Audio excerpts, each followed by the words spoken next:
So ladies and gentlemen, up next we have the Firo cultural troupe Lotha. They will be performing two cultural dances. It is the Shanta dance. The Shanta dance was performed by our forefathers in the days of headhunting. This dance is specially performed by able-bodied brave warriors who guarded the village boundary or fence called the Pikvu in order to defend from the enemies. This is a war dance accompanied with deafening war cry shouts and war footing actions. The next dance is the Ivona Worona dance. This dance is performed during the construction of the Morong Chumpu, which was constructed after every 7 years.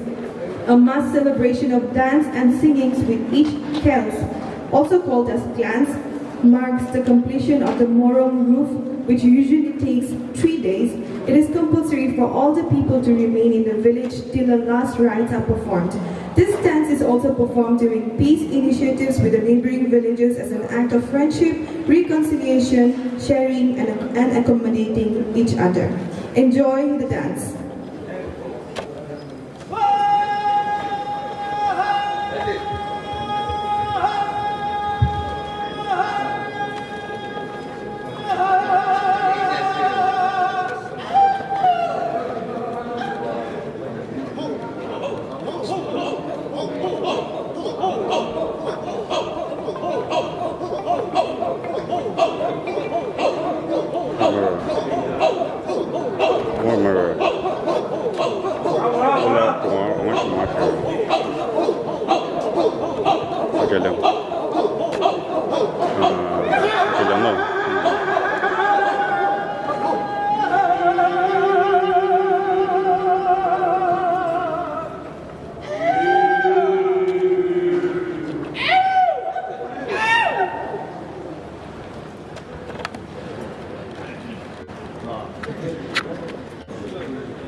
That was the Viral Cultural Troupe Lotha. Can we all give them a round of applause?